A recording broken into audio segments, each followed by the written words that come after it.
Hey everyone, I'm Mind, and I have some very exciting news to share with you all today. An all-new Ninjago City set has just been revealed, the Ninjago City Workshops. This is very surprising to see, because for months we had rumors that we were getting a Crossroads set. We had this set number and this piece count and the price point, but all the leakers and everybody were saying it's a Crossroads set, it comes with a Mr. Frohickey minifigure and it's a Crossroads set. Well, the set's been officially revealed, and no, it's not the Crossroads at all. It is the Ninjago City Workshops. It's a new addition to the Ninjago City line, and it just feels so surreal that we have another one of these so soon. So let's break down everything that's in this set. First up, the minifigure selection, because just like previous Ninjago City sets, we have a whole cast of characters here, including a few characters from the Ninjago TV show that we're getting physically for the first time in this set. The most exciting one, at least to me, is definitely this one right here, the casual Harumi minifigure. She has been like at the top of my list of most wanted minifigures since 2018. Because Sons of Garmadon is one of the best seasons of Ninjago, Harumi's one of the best villains, at least in Sons of Garmadon and Hunted. I won't speak to her in Crystallize, that's a whole other character. But yeah, Harumi's one of my favorite Ninjago characters ever, and this is the outfit that she wears for most of Sons of Garmadon. And in Sons of Garmadon and Hunted, we got 3 different Harumi minifigures. One was her villain form, that one made sense. But the other 2 were on screen a whole lot less than this one, but this was the only one we did not get. So even though Sons of Garmadon is 7 years old at this point, which wow, that's crazy to say, this is still a character I have really wanted, and honestly I kind of just accepted that we were never gonna get. But no, she is finally here in the Crossroads set, and she looks pretty perfect. She does not have her leg printing that she has in the show, which is a little unfortunate, but honestly it's a very minor detail. She still looks good even without it. The hair and torso are the most important things, and they got them pretty perfect. The hair is 1-to-1, the exact same thing we saw in the show. And the torso is ever so slightly different, but it's really close. It feels like a pretty perfect translation of this minifigure. I am so happy that this figure's finally here. Genuinely the most exciting part of this set.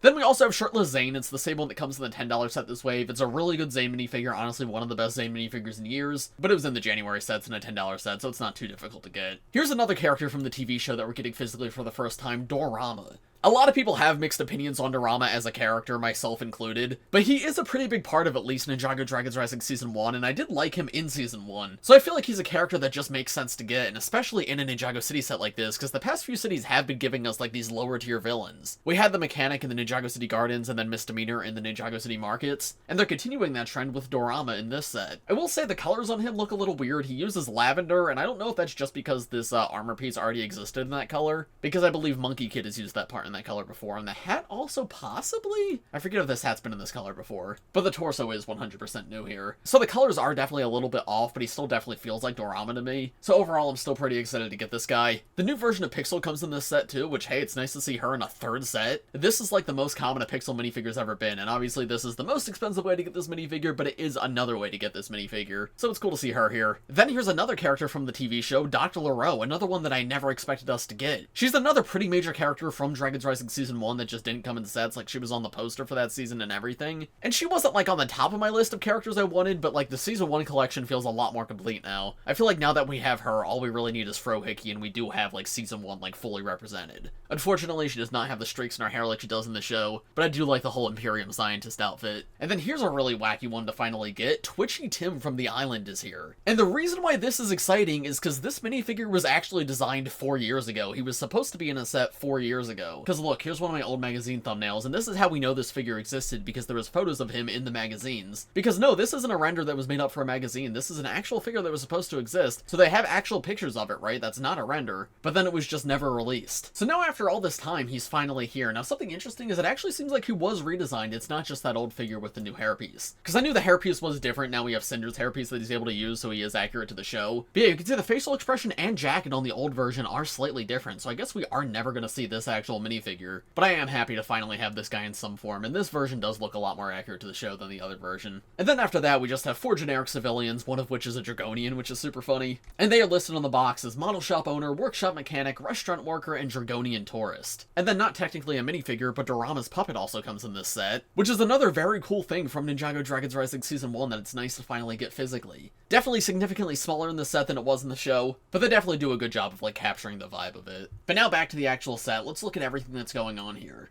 On the bottom, this is the main street, but it actually comes in a bit. Like, there's a huge section of water with this platform that Harumi's on. And because it's in Ninjago City, there is a ton of references to both Ninjago and LEGO's history, and lots of stuff written in jargon. I'm not going to translate it all in this video, but stay tuned for my review, because when I review this set, of course, yes, I'm going to do all of that. Then there's this support structure with this hook that's bringing up this crate, and that ties into this giant crane at the top, too. Over here, this is Dorama's shop, and this is the mech workshop, and we can see those better with the pictures on the back of the box. Here we can actually see the inside of each room. There's Dorama's room. This looks to be Zane's apartment, which is super cool. I love the idea of getting little apartments for each ninja, because we got one for Kai in the last set. And that's not, like, fully accurate to the show, at least from what we've seen. It seems like they do live at the monastery. But I love this. It feels like it fleshes them out more. And I hope that if they continue doing Ninjago City sets, that we get more of these. Speaking of, I feel like this is the first Ninjago City that doesn't feel like it could be the last Ninjago City. Because, like, the first one, yes, it was modular, but we didn't know we were getting any more. We just thought maybe you get multiples, you combine it with itself. Then after that, we got the docks, but it was the end of the LEGO Ninjago movie line, so we're like, oh, we're not getting any more after that. It's the end of the LEGO Ninjago movie. We just have the two sets that connect together.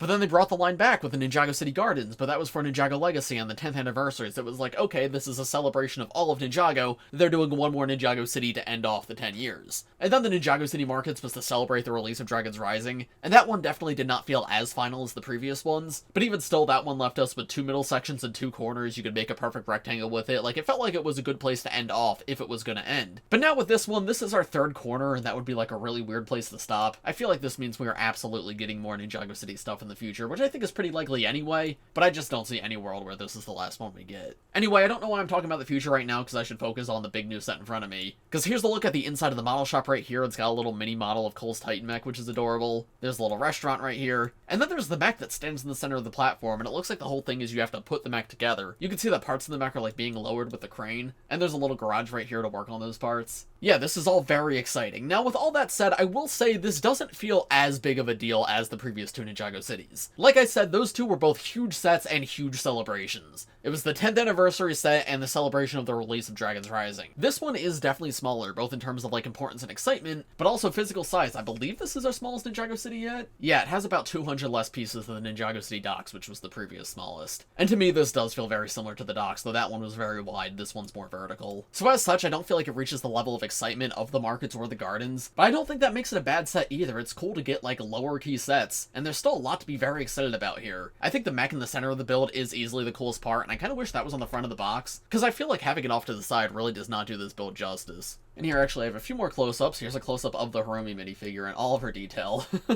So surreal that this is in a set in the year 2025. There's a look at the box art. You can see Twitchy Tim's in the mech on the side. There's a look at Dorama's little room. It's got the Duplo bunny on it, and actually Crazy from 2011's right here. It's got a little poster of the puppet, too, a record player, a carpet as well, it looks like. Here's Zane's apartment. He's got a little model of his Jout on the wall, and I guess this is probably meant to be his movie vehicle, which it's interesting to see his movie vehicle referenced in a Dragon's Rising set. I don't know if we've ever seen that in any other, like, non-movie sets, like movie stuff referenced. Here's the full thing with the mech coming together in the middle. It's not fully put together, but I think this does look really good with that there. Pixel has a close-up for some reason, in case you haven't seen that minifigure yet. Here's the model shop, and ooh, we can actually see this stuff on the side right here. So look, there's little tiny boxes of previous mech sets. So this is the original Nia Samurai X mech from 2012, but then this is Lloyd's Titan mech from 2019, Cole's Titan mech from 2024, Jay's Titan mech from Ninjago Core in 2023, and then this one's definitely the hardest to make out from this angle, but I can tell by like the skirt pieces right here. This is Zane's Titan mech from Ninjago Legacy in 2021, which that's very cool to see, like little models of all the ninjas mechs. Unfortunately, Kai is left out, though. There's something over here that I can't really make out what that's supposed to be. Here's a close-up of the restaurant. I love the idea of a Dragonian just coming here and ordering food.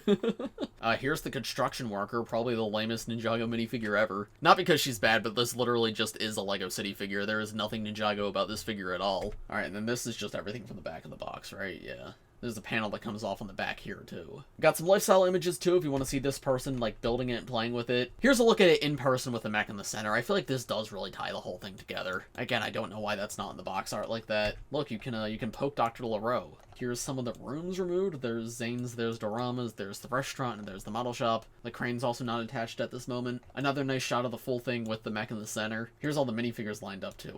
I can't get over this one. Like, I cannot believe this is real. Dorama's got his little cane. There's a look at Dr. LaRoe. She has some sort of panel with her. And there's the puppet as well, which is definitely a lot smaller than it was in the show, but still very cute. Another shot. Here's the upper level. There she is again.